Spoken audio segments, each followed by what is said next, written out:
26 questions तक पूछे जाते हैं ऑन एन एवरेज, ठीक है। 22, 23, कभी 24, कभी 25, मतलब 22 से 26 लिमिट रहती है। क्या क्या आपकी स्किल्स टेस्ट होती है इस सेक्शन में, ठीक है। What skills are being tested, आप लोग को जो इंग्लिश के लिए प्रिपरेशन करनी है क्लैट के लिए।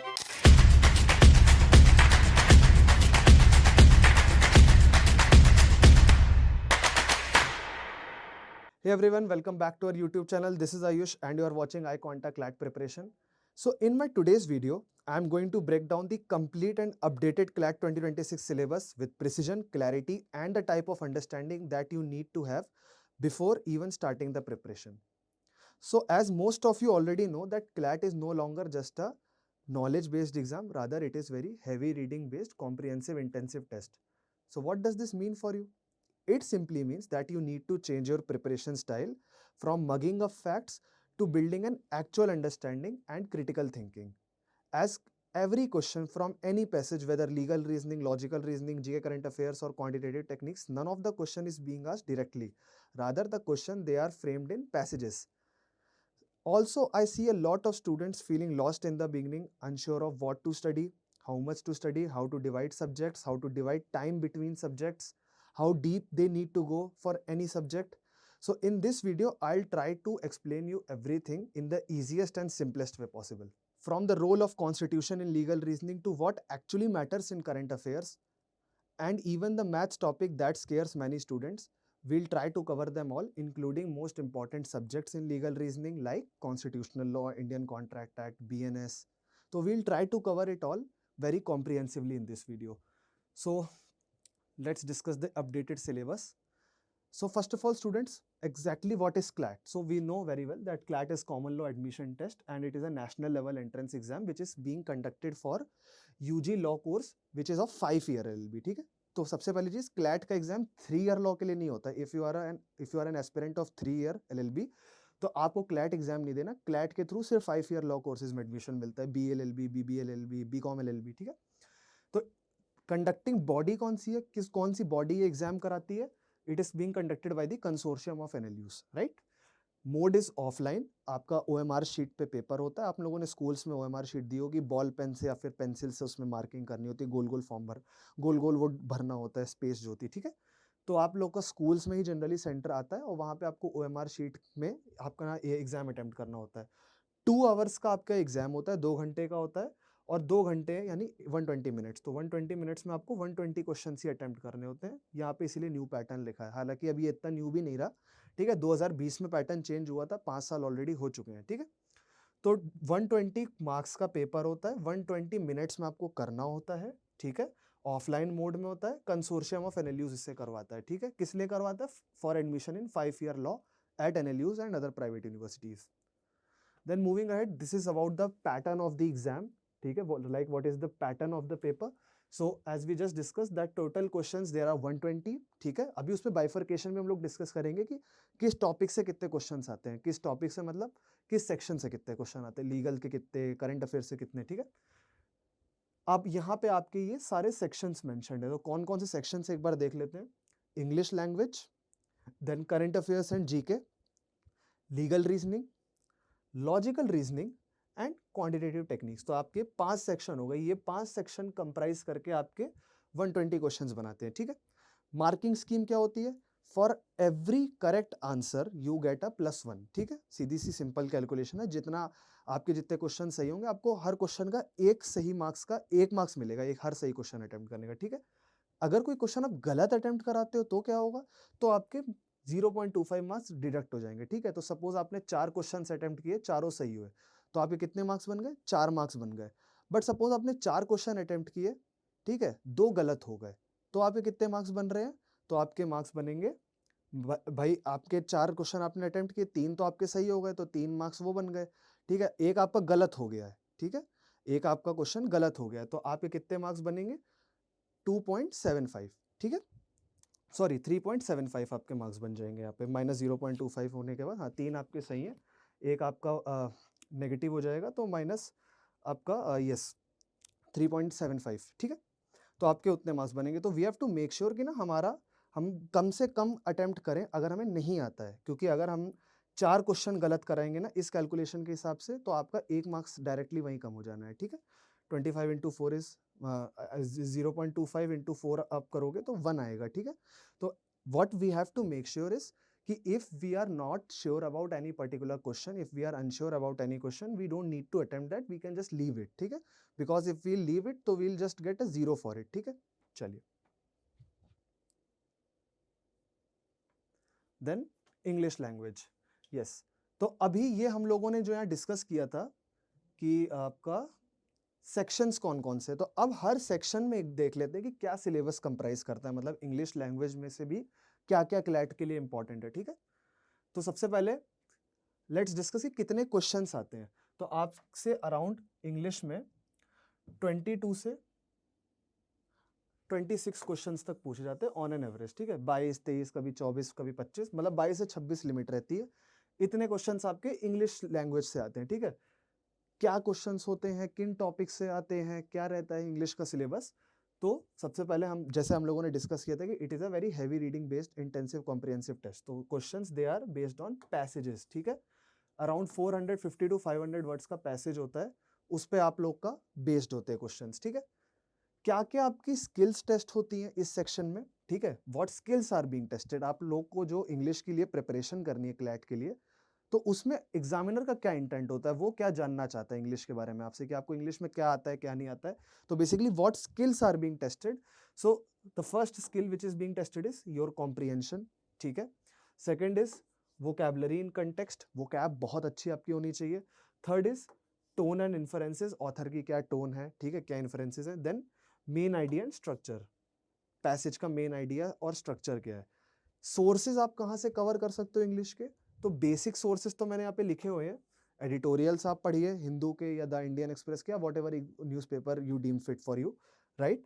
Then legal articles and opinion pieces, तो ये सब तो न्यूज़पेपर में दिए ही होते हैं, ठीक है। तो अच्छा न्यूज़पेपर आप कोई लगा सकते हो, और मेक श्योर कि न्यूज़पेपर को जब आप पढ़ो ना, तो उसको सिर्फ करंट अफेयर्स के पॉइंट ऑफ व्यू से नहीं पढ़ना है आपको, ठीक है। करंट अफेयर्स के लिए देयर आर मंथली कंपेंडियम्स, उनको आप रेफर करो। आपको कोई यहाँ पे यूपीएससी का पेपर नहीं देना है जो आप न्यूज़पेपर पढ़ रहे हो करंट अफेयर्स के पॉइंट ऑफ व्यू से, कवर होता है आपका। लेकिन जब यूपीएससी का एस्पिरेंट न्यूज़पेपर से करंट अफेयर्स कवर करता है, उसके लिए वो ज़्यादा सूटेबल है, नॉट फॉर क्लैट एस्पिरेंट, क्योंकि आपको इतना ज़्यादा डिटेल में नहीं जाने की ज़रूरत है, आपको तो एमसीक्यू में मार्क करना है। तो एमसीक्यू में अगर आपने चीज़ों को पढ़ भी रखा है तो आप ऑप्शन देख के फिगर आउट कर सकते हो कि which is the correct answer, ठीक है।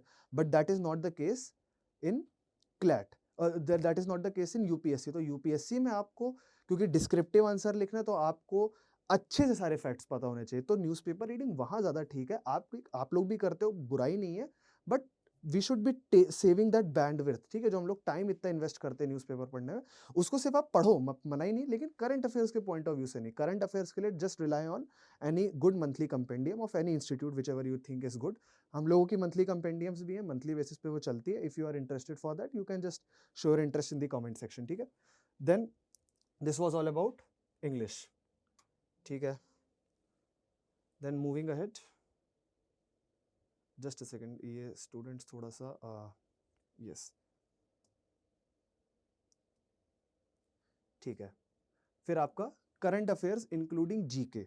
करंट अफेयर्स में आपके लिए क्या इंपॉर्टेंट है, अब क्योंकि मोस्टली जो कंफ्यूजन होता है स्टूडेंट्स को, वो करंट अफेयर्स के अराउंड ही होता है कि मुझे क्या पढ़ना है, मैं क्या पढ़ूं, कैसे पढ़ूं, क्या सोर्स यूज करूं, ठीक है। बहुत वास्ट है करंट अफेयर्स, स्टैटिक जीके भी पढ़ना है या वो छोड़ देना है, सिर्फ करंट करना है, क्या करना है, ठीक है। तो अभी थोड़ा सा ये सारे जो मैंने आपको कंफ्यूजन्स दिखाई, यही होते हैं आप लोगों के, यही होंगे, इनमें से कोई एक होगा।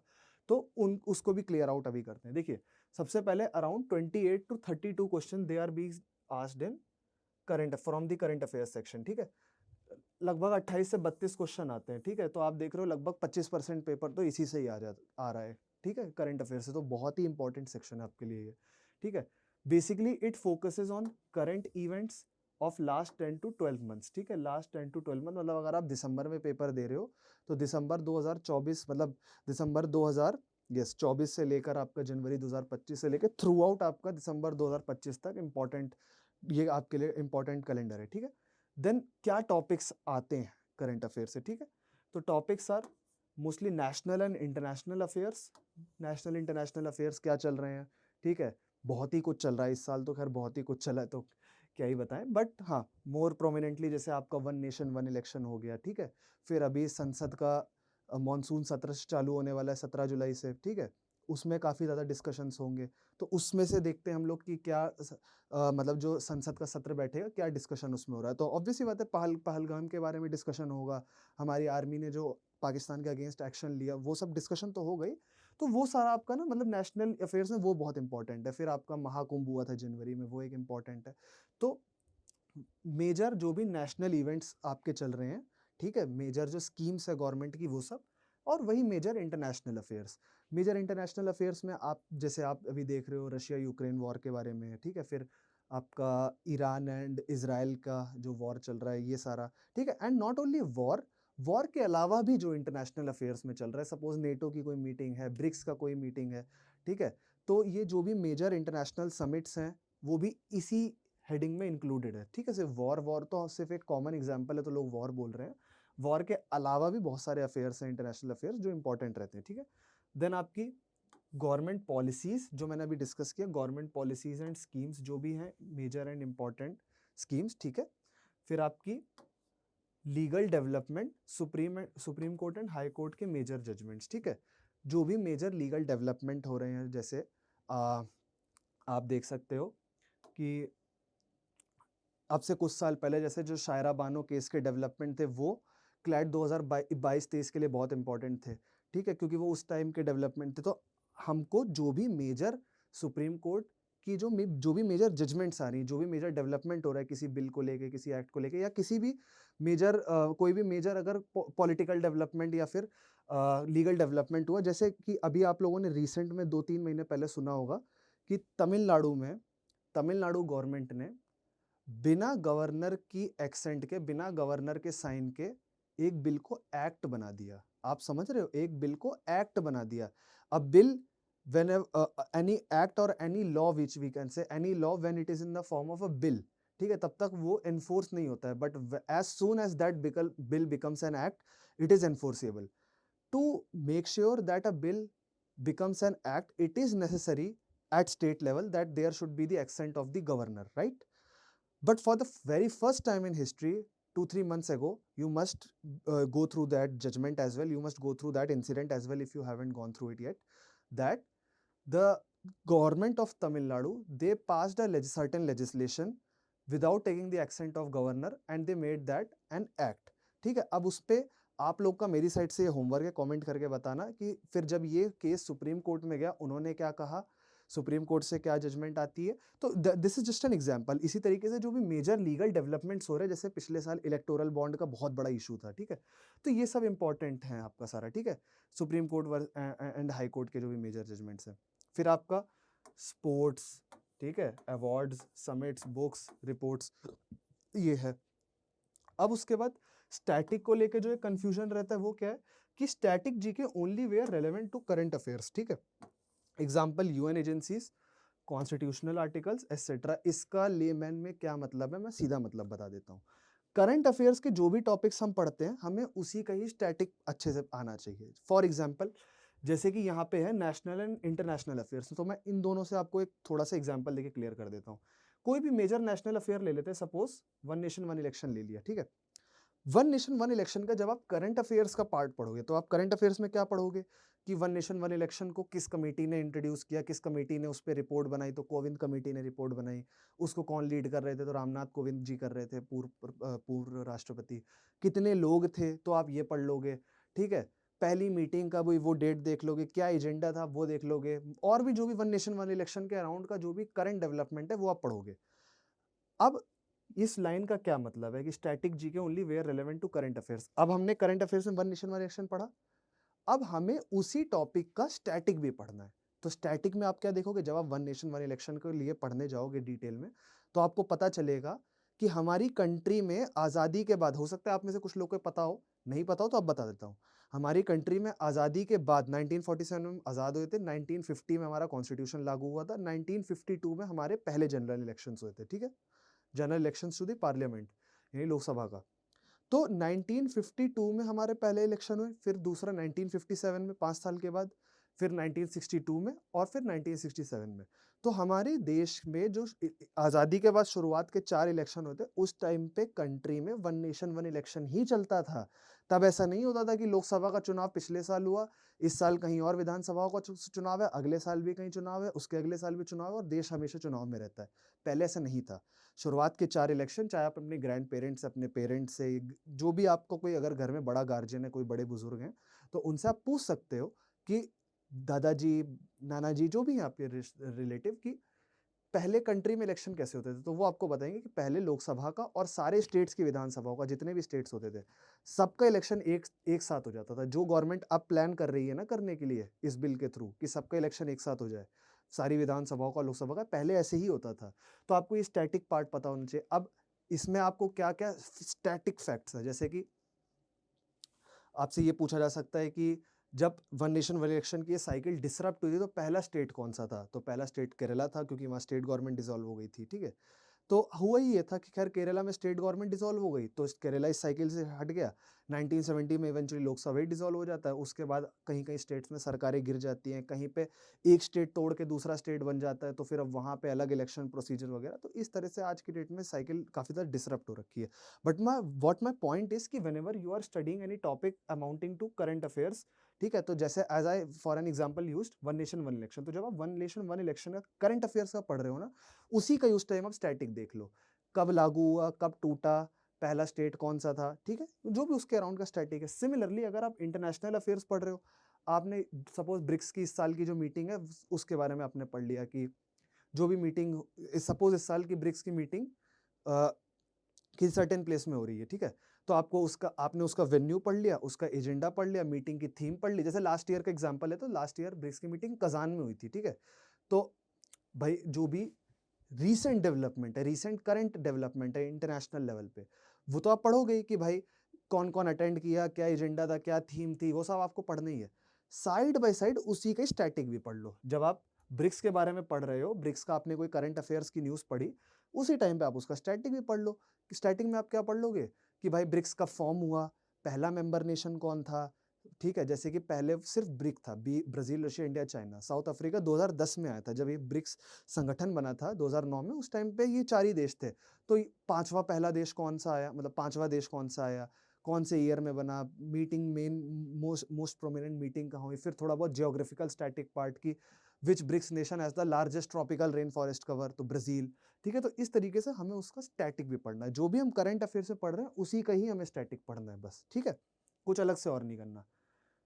So this was all about current affairs including GK. Then legal reasoning, the most prominent section of all, because you are appearing for a legal course to go to a legal university, so obviously this is the most important section of them all. अभी इसमें आप देख सकते हो कितने questions पूछे जा रहे हैं. The number is almost same as it was in this current affairs including GK, ठीक है? तो सेम उतने ही क्वेश्चंस इससे भी आते हैं. तो इसका मतलब क्या है? इसका सिंपल मतलब ये है कि लीगल रीजनिंग और जीके करंट अफेयर्स मिलके आधा पेपर बना रहे हैं, है ना? क्योंकि इतने ही क्वेश्चंस उससे भी आ रहे हैं. तो ये 30-30 का भी आप एवरेज लोगे तो लगभग 120 में 60 क्वेश्चन तो इन्हीं 2 सेक्शनों से आ गए. तो ये 2 सेक्शंस आपके लिए सबसे ज़्यादा इंपॉर्टेंट है, ठीक है? Then questions they are based on legal passages. आपको लीगल पैसेजेस दिए जाते हैं. ये वर्ड लिमिट रहती है अराउंड 350 से 400 वर्ड्स की. क्या टेस्ट करता है इसमें एग्जामिनर का, क्या इंटेंट होता है कि वो क्या आपसे टेस्ट करना चाह रहा है? तो बेसिकली एग्जामिनर आपसे ये देखता है कि आप कितने अच्छे से एक लीगल प्रिंसिपल समझ रहे हो. इसीलिए जो आपका क्या कहते हैं ये होता है पैसेज होता है, उससे पहले एक प्रिंसिपल भी प्रोवाइडेड होता है ना. तो सबसे पहले आप कितने अच्छे से उसको समझ रहे हो, उसके बाद आप कितने अच्छे से अप्लाई कर रहे हो उस लीगल प्रिंसिपल को फैक्चुअल सिचुएशन में. ऐसे ही तो क्वेश्चन होता है ना, पहले एक पैसेज दिया होता है, फिर उसके बाद एक फैक्चुअल सिचुएशन होती है कि ए और बी 2 दोस्त थे, दोनों जंगल में गए थे शिकार करने, और ए ने बी को एक जानवर समझ के गोली मार दी, जिससे बी की डेथ कॉज हो गई. तो अब ए ने बी का मर्डर किया, कल्पेबल होमिसाइड किया, अटेम्प्ट टू मर्डर किया, असॉल्ट किया, क्या किया? यही क्वेश्चन आता है इसी तरीके से. तो आपको क्या करना है, आपको वहां पे जो आपने थ्योरी पढ़ी है, अगर आपने पढ़ा है कि मर्डर क्या होता है, कल्पेबल होमिसाइड क्या होता है, आपको उसकी थ्योरी पता है, लेकिन अब आपको वो अप्लाई करना है ना उस सिचुएशन में. तो application is very important. Only theory theory से काम नहीं होगा. आपको कितने भी अच्छे से ये पता चल जाए कि मुझे वॉइडेबल कॉन्ट्रैक्ट के बारे में पता है, void contract, valid contract, void ab initio सब पता है, लेकिन अगर आप उसे अप्लाई नहीं कर पा रहे हो ना, तो फिर कोई फायदा नहीं है। तो application is very necessary in legal reasoning. तो इसीलिए हम लोग अपने यहाँ iQuanta में पेड बैचेस में एप्लीकेशन क्लासेस भी कराते हैं अलग से, थ्योरेटिकल और कंसेप्चुअल क्लासेस के अलावा एप्लीकेशन क्लासेस भी होते हैं। मेरा आपको भी यही सजेशन रहेगा, don't go for theory again and again. Theory एक सर्टेन लिमिट तक समझो, उसके बाद उस थ्योरी को अप्लाई करना स्टार्ट कर दो, लगातार 3-4 महीने तक अप्लाई करो अच्छे से, ठीक है, जितना रिग्रेसली कर सकते हो। फिर उसके बाद आपका लॉजिकल रीजनिंग, कि भाई आप क्या लॉजिक लगा रहे हो, कैसे एनालिसिस कर रहे हो, और इसके लिए no prior legal knowledge required. Again I am saying the same thing students, ये सिर्फ एक मिथ है कि लीगल रीजनिंग में अगर मुझे आईपीसी के बारे में नहीं पता, मुझे इन सब एक्ट्स के बारे में नहीं पता, तो मैं कभी नहीं कर पाऊंगा, पास नहीं कर पाऊंगा। सब कहने की बातें हैं। आपको अगर लीगल नॉलेज नहीं भी है ना, बस आपकी इंटरप्रिटेशन स्किल्स अच्छी हैं, आपकी क्रिटिकल थिंकिंग अच्छी है, तो आप बहुत आराम से इस सेक्शन को क्लियर कर सकते हो। Believe me, this is the easiest and most interesting section of them all, ठीक है। You just need to apply that in this particular section. Application is much more important than theoretical or conceptual part, right? Then moving ahead, topics which are often covered in legal reasoning, ठीक है, क्या क्या topics आपको आने चाहिए। तो सबसे पहले obviously most important, Indian constitution, fundamental rights, ठीक है। इंडियन कॉन्स्टिट्यूशन पता होना चाहिए आपको अच्छे से, उसमें भी क्या क्या, fundamental rights, DPSP, separation of power, ठीक है। ये तो मतलब मैंने as an example certain topics mention कर दिए। इसके अलावा आपको union judiciary, state judiciary, parliament, ठीक है, अमेंडमेंट, इमरजेंसी प्रोविजंस, काफ़ी सारी चीज़ें हैं कॉन्स्टिट्यूशन में, सारी पता होनी चाहिए। मतलब सारी नहीं, ऑब्वियसली सिलेबस है जो कॉन्स्टिट्यूशन का, वो आपको अच्छे से आना चाहिए, ऊपर ऊपर से अच्छे से आना चाहिए, ठीक है। देन लॉ ऑफ कॉन्ट्रैक्ट्स, ठीक है, जिसमें हम लोग offer, acceptance, consideration, breach, damages, types of contract, ये देखते हैं, ठीक है। Then criminal law, criminal law जो कि अब बन चुका है भारतीय न्याय संहिता। इट डजेंट मैटर कि आप बीएनएस पढ़ो या आईपीसी पढ़ो, कंटेंट दोनों के अंदर सेम है, सिर्फ सेक्शन का नंबर ऊपर नीचे है, वो आपसे कोई नहीं पूछता, सेक्शन नंबर आपसे कोई भी नहीं पूछता। ये भी एक कंफ्यूजन रहता है बच्चों के अंदर कि मैं आईपीसी पढ़ूं या मैं बीएनएस पढ़ूं या मैं दोनों पढ़ूं। मेरा सिंपल आंसर ये है कि just for the sake of this entrance आप कुछ भी पढ़ लो। आप आईपीसी भी पढ़ सकते हो, चाहो तो बीएनएस भी पढ़ सकते हो, दोनों को पढ़ने की नीड नहीं है। आपसे कोई भी सेक्शन नंबर नहीं पूछेगा, ठीक है। आपसे एग्जामिनर बस ये एक्सपेक्ट करते हैं कि आप कितने अच्छे से उसे अप्लाई कर पा रहे हो, उसके लिए आपको अंदर का कंटेंट पता होना चाहिए। वो आईपीसी में भी वही है, बीएनएस में भी वही है, ठीक है। बीएनएस पढ़ोगे तो थोड़ा ज़्यादा बेटर रहेगा भाई, अपडेटेड है वो, अदरवाइज कोई ऐसा इशू नहीं है, ये कंफ्यूजन होता है बच्चों के अंदर, ठीक है। तो जनरल प्रिंसिपल्स आपके intention, theft, assault, defamation, mens rea, ये सब आपके इंपॉर्टेंट टॉपिक्स है क्रिमिनल लॉ में। Then law of torts, torts क्या होते हैं, रेजिडुअल लॉ, ठीक है। तो लॉ ऑफ टॉर्ट्स में आपका negligence, nuisance, strict liability, absolute liability, general defences in tort, वो सारे पता होने चाहिए, ठीक है। देन फैमिली लॉ, तो फैमिली लॉ में आपका मैरिज हो गया, डाइवोर्स हो गया, मेंटेनेंस हो गया, गार्जियनशिप हो गया, इनहेरिटेंस हो गया, ये सारे इंपॉर्टेंट हैं आपके, ठीक है। Then international law, international law में आपका human rights, treaties, international bodies जैसे कि international court of justice, UNHRC, ये आपको सारा पता होना चाहिए। फिर आपको लीगल मैग्जिम्स एंड डॉक्ट्रिन्स पता होनी चाहिए, जैसे कॉन्स्टिट्यूशन में आर्टिकल 12-13 में सर्टेन डॉक्ट्रिन्स आर देयर, तो आपको वो सारी पता होनी चाहिए, ठीक है। लीगल मैग्जिम्स हैं आईपीसी में, कॉन्ट्रैक्ट में, टॉर्ट्स में, ऊबीजस, ईबी, रेमिडियम जैसे, है ना। तो like that you should be knowing certain important legal maxims, their meanings and certain doctrines, ठीक है। Then it also focuses on contemporary legal issues and landmark legislation, example data protection bill, UCC debates etcetera. हाँ, जो भी contemporary legal issues हैं, ठीक है, या जो लैंडमार्क लेजिस्लेशन है, वो भी इंपॉर्टेंट है, वो भी पूछे जाते हैं, ठीक है। चलिए moving ahead, the next section is logical reasoning, ठीक है। 3 सेक्शन हमने डिस्कस कर लिए, the fourth one is logical reasoning. तो लॉजिकल रीजनिंग में सबसे पहला कंफ्यूजन ये होता है कि सर मैं एनालिटिकल रीजनिंग पढ़ूं या मैं क्रिटिकल रीजनिंग पढ़ूं। My simple answer is you just need to go through critical reasoning only for CLAT. if you are just preparing for CLAT, if you are preparing for ALET, तो आपको analytical ही पढ़नी है। CLAT में आता नहीं है analytical का, एक क्वेश्चन अभी आया था CLAT 2025 में, तो वो क्वेश्चन को भी कोर्ट ने नल एंड वॉइड डिक्लेयर कर दिया था, ठीक है। आप चाहो तो पढ़ सकते हो अगर वो बैंडविड्थ टाइम बच रहा है, अदरवाइज क्रिटिकल पे ही आप फोकस करो, ठीक है। तो around 22 to 26 question they are being asked in logical reasoning, the same as in English. English में भी इतने ही क्वेश्चन आते हैं, ठीक है। It is based on short argumentive और आर्ग्यूमेंटेटिव पैसेज, ठीक है। क्या टेस्ट करता है ये सेक्शन आपका? It's tests your critical thinking, भाई जो मैंने कहा क्रिटिकल थिंकिंग आपकी टेस्ट करता है, assumptions, arguments, conclusions, ठीक है। Next is strengthen weaken argument, questions आते हैं कि भाई आर्ग्यूमेंट स्ट्रेंथन हो रहा है इससे या वीक हो रहा है, ठीक है। Then logical flow and flaws, then इसके लिए सोर्सेस क्या क्या हैं, आप कहाँ से अपनी लॉजिकल रीजनिंग अच्छी कर सकते हो, क्रिटिकल रीजनिंग। तो जितने भी आप ओपिनियन कॉलम्स पढ़ोगे न्यूज़पेपर में, एडिटोरियल्स पढ़ोगे, एसेस पढ़ोगे, आपको हेल्प मिलेगी, ठीक है। So it requires reading, reasoning and eliminating extreme choices, ठीक है। स्टूडेंट्स थोड़ी सी वीडियो आई गेस बड़ी जा रही है, but then again because this is the most comprehensive and updated syllabus video that I want to make, because ऐसे तो मैं भी आता आपको 5-10 मिनट में सिलेबस बता के चला जाता 10-15 मिनट में, but that is not my intent. My only intent is कि आपको अच्छे से सिलेबस का इतना अच्छा आइडिया हो जाए कि अब आपको दोबारा इधर उधर कहीं ना घूमना पड़े, ठीक है। तो this is about logical reasoning, ठीक है। It only requires practice practice practice, जितनी आप प्रैक्टिस करोगे इस सेक्शन की, इन क्वेश्चंस की, उतना अच्छे से आपको क्लियर होगा, ठीक है। Then moving ahead, quantitative techniques, ठीक है, the least weighted section in CLAT, but the most important of them all, I would say the most important. Why? Because it is the most neglected section. Students often think that we'll do very much better in the 4 sections and ये ऐसे की तैसी में जाए, इसका कुछ होगा होगा, अदरवाइज 2-4 क्वेश्चन अटेम्प्ट करके छोड़ाऊंगा।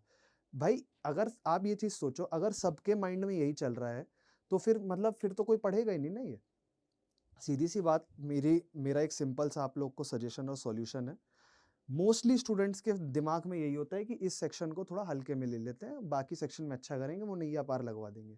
ऐसा नहीं होता, ये सेक्शन लिटरली टाई ब्रेकर होता है। बाकी सेक्शनों में तो और लोग भी ले आते हैं, इसी में सबसे ज़्यादा लोग फंसते हैं, इसमें और लॉजिकल रीजनिंग में, ठीक है। लॉजिकल में तो चलो मार्क्स का वेटेज होता है तो इसलिए उसको बच्चे लेते हैं सीरियसली, बट इसको तो कोई सीरियसली भी नहीं लेता है। तो मेक श्योर कि बेशक 10-14 मार्क्स का ही आता है, 10-15 मार्क्स का आता है, बट वो भी काफ़ी होते हैं, ठीक है। एक एक मार्क्स से लिटरली मैं आपको बता रहा हूँ कि रैंक इतनी ऊपर नीचे हो सकती है, आप सोच नहीं सकते हो, ठीक है। तो एटलीस्ट मेक श्योर कि सीरियसली लो इस सेक्शन को, इसको भी टाइम दो बाकी सेक्शनों की तरह। This is your tie breaker, this is the one section which can make you और ब्रेक यू, राइट। तो कैसे क्वेश्चंस होते हैं? डीआई बेस्ड क्वेश्चंस होते हैं, data interpretation based, graph, chart, short sets of facts, ठीक है। क्लास 10 लेवल की मैथ्स आती है, भाई मैं बता रहा हूँ आप लोग को, आईपी मैथ से बहुत इजी मैथ्स आती है, आईपी मैथ में तो फिर भी बहुत टफ मैथ्स आती है, ठीक है। तो if you are someone from non math background, आप भी आराम से प्रिपेयर कर सकते हो इसके क्वांट्स, ठीक है। ये सेक्शन आपका क्या टेस्ट करता है? तो ये percentages, ratio averages, profit and loss, time speed distance, SI CI and data interpretation and calculation based reasoning. मतलब आपको मेंसुरेशंस, ठीक है, surface area, volume, geometry, trigonometry, ये सब कुछ भी नहीं पढ़ना है क्लैट की मैथ्स के लिए। बहुत ही बेसिक टॉपिक्स हैं, ratio, proportion, percentages, profit loss, time speed distance और DI and calculation based reasoning. तो ईजी क्वेश्चंस आते हैं, ईजी टॉपिक्स है, इसके बाहर का आता भी नहीं ज़्यादा कुछ क्वांट्स में, ठीक है। Then moving ahead, what are the key changes that are being introduced in CLAT. तो वही चीज़ जो हम लोगों ने अभी स्टार्टिंग में डिस्कस कर ली थी कि क्लैट 2020 में पैटर्न चेंज हो गया था। The question they were reduce to 120, पहले 150 क्वेश्चन पूछते थे, ठीक है। एलेट में आज भी 150 ही पूछ रहे हैं, एलेट के लिए नहीं, सिर्फ क्लैट के लिए बता रहा हूँ, ठीक है।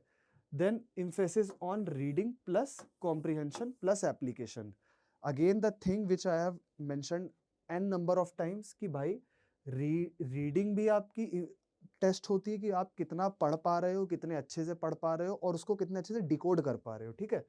Plus comprehension, again the same thing जो मैंने आपको कहा, डिकोड या फिर इंटरप्रेट करना, पैसेज को पढ़ के इंटरप्रेट भी करोगे ना, प्लस फिर उसके ऊपर एप्लीकेशन करना, बाद में जो क्वेश्चन है उस पर अप्लाई करना अपने प्रिंसिपल को, ठीक है।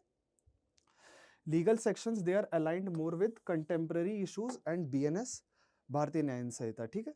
Then focus on integrated reasoning over memorization, again the same thing that I mentioned कि integrated reasoning पे ज़्यादा focus होता है, memorization पे नहीं होता है। तो आप लोग को facts को मग अप नहीं करना है, facts को नहीं खाए जाना है, आप लोग को actual understanding build करनी है, ठीक है। इस एग्जाम की प्रिपरेशन इसीलिए बाकी एग्जाम से थोड़ी अलग है, ठीक है। Now this is a smart prep strategy from my side. You should be doing daily newspaper reading, first and most prominent thing, ठीक है, not from the point of view of current covering current affairs but from the point of view of going through the language of the newspaper on daily basis, so that your reading and comprehension speed it is improved, ठीक है. Second is build reading stamina with long editorials plus legal news, ठीक है. Reading stamina बनाने के लिए बड़े editorials पढ़ सकते हो, लीगल न्यूज़ पढ़ सकते हो. एक दो दिन में ये सब नहीं होगा, कंसिस्टेंसी बहुत ज़रूरी है. कंसिस्टेंट रहोगे, चाहे 1 घंटा पढ़ो, लेकिन 10 दिन तक 1 घंटा पढ़ोगे वो ज़्यादा फायदेमंद है. अगर आप 3 घंटे पढ़ रहे हो 2-2 3 दिन के गैप में, उससे अच्छा कंसिस्टेंट रहो, ठीक है. लिमिटेड और अचीवेबल गोल सेट करो और उसी हिसाब से अपनी प्रिपरेशन कैरी ऑन करो, ठीक है. Then use legal awareness sources like live law, bar and bench, इनका यूज कर सकते हो आप, ठीक है. जीके के लिए वीकली या monthly revision using curated notes not PDFs, ठीक है. क्यूरेटेड नोट्स हर, मैंने बताया आपको, हर इंस्टीट्यूट बनाता है, हम भी बनाते हैं. आपको जिसके पास भी सूटेबल लगता है कि जिसका कंटेंट अच्छा, आप वहां से रेफर कर सकते हो, ठीक है. बहुत ज़्यादा महंगा भी नहीं आता ये. So in all how would I sum up this, ठीक है. तो CLAT 2026 it focuses on your understanding, reasoning and awareness, ठीक है. You should be someone who is very good in understanding, applying reasoning and awareness as well.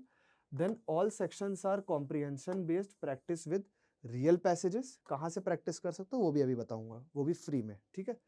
फिर legal reasoning includes key areas like constitution, contracts, Bharatiya Nyaya Sanhita BNS, torts, family and international law, and then smart reading plus mock test is equals to key to scoring high. Smart reading करनी है, mock test आपको regular basis पे attempt करना है, because that is the key to scoring high. So this was all about it, dear students. Now I just want to show you one more thing, that where you can attempt these test or where you can practice all this. So students, we at iQuanta, you know, we have created a very awesome playlist, I would say, for your practice, and that is available in free. It's just कि many of you don't know about it, so it's just my work to make sure कि you should be aware about this, ठीक है. So you just have to go to a website, that is iQuanta Clat, right? Just go to this website.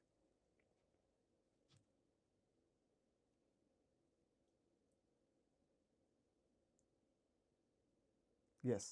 So when you will click the link for our website, so this is our page, right?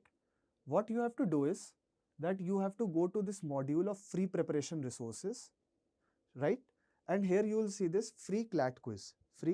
You just have to go here, and what you have to firstly do is that there is a module that is 200 reading articles genre wise by iQuanta. So within this module, here are certain genres which are very highly CLAT relevant, ठीक है. CLAT में आप देखोगे तो ज्यादातर जो RCs आते हैं वो इन्हीं जॉनराज में से किसी में से होते हैं, या तो इकोनॉमिक्स का होगा, environment, politics, business, history, science, technology, humanity, biology, health and philosophy, psychology, ठीक है. तो मोस्टली आप देखोगे कि इन्हीं जॉनराज से आरसीज बनते हैं. तो हम अपनी प्रिपरेशन को कैसे अच्छा कर सकते हैं, जो हम लोग, मैंने अभी आपको बताया कि आपको अगर इंग्लिश लॉजिकल अच्छी करनी है तो उसके लिए आपको रीड करना ही पड़ेगा. अब आप अगर एक ही जॉनरा की रीडिंग करते रहोगे, बुक लाके बुक से रीडिंग करोगे, तो आप एक जॉनरा में तो बहुत अच्छे बन जाओगे, उसमें से क्वेश्चन आए तब तो आप फाड़ आओगे, नहीं आए तो क्या करोगे, फंस जाओगे ना. तो आप क्या करो, यहाँ पे जाओ, ठीक है. 200 रीडिंग आर्टिकल्स, मतलब कि हर जॉनरा के लगभग 30 आर्टिकल्स आप देख रहे हो ना यहाँ पे 30. तो ये आपको 30 आर्टिकल्स मिल जाएंगे इस जॉनरा के, अगर आप डेली बेसिस में 3 आर्टिकल्स भी पढ़ रहे हो, 3 अलग अलग जॉनरास के, ठीक है. मतलब या चलो 3 जॉनरास के भी अगर आप करो तो 3 3 9 आर्टिकल्स आप एक दिन में अगर पढ़ रहे हो, और अगर आप 10 दिन भी पढ़ोगे तो 90 आर्टिकल्स आप पढ़ लोगे 10 दिन में, ठीक है. तो इससे होगा क्या, आपकी अंडरस्टैंडिंग अच्छी होगी उस पर्टिकुलर जॉनरा में, ठीक है.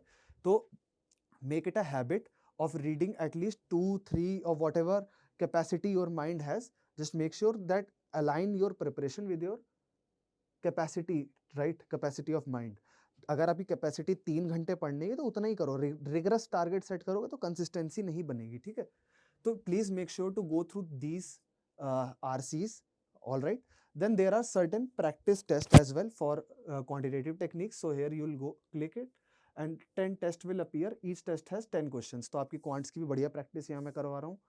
फिर फ्री 20 लॉजिकल रीजनिंग टेस्ट 1 से लेकर के 20 तक आप देख रहे हो, ये सब लॉजिकल रीजनिंग के टेस्ट है यार, और सब फ्री में है। प्रैक्टिस करो ना यहाँ पे। और ऐसे क्वेश्चंस है, किसी बुक में आपको ऐसे क्वेश्चंस मिल जाए तो ढूंढ देना, इतनी हाई क्वालिटी लेवल के क्वेश्चंस है, ठीक है।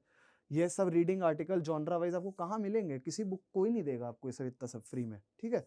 तो make sure to cash all these resources, ठीक है। Then there are free 20 RC test, अगेन ये आरसी टेस्ट है आपके लिए।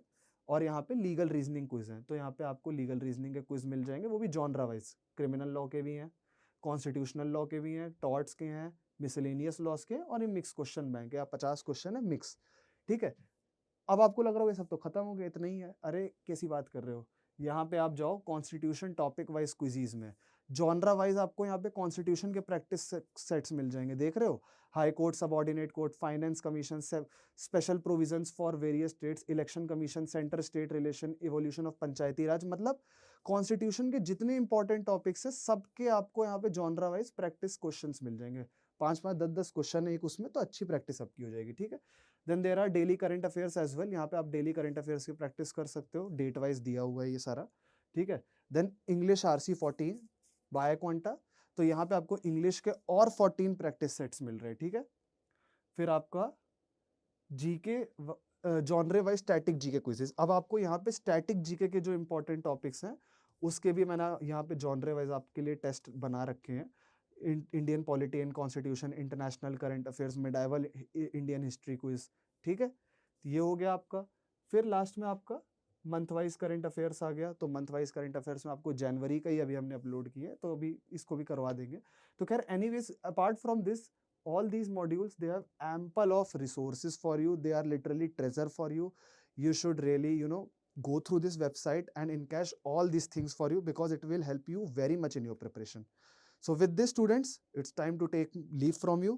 I hope कि आपको सिलेबस अच्छे से समझ में आ गया होगा, कोई अब कंफ्यूजन नहीं रहा होगा।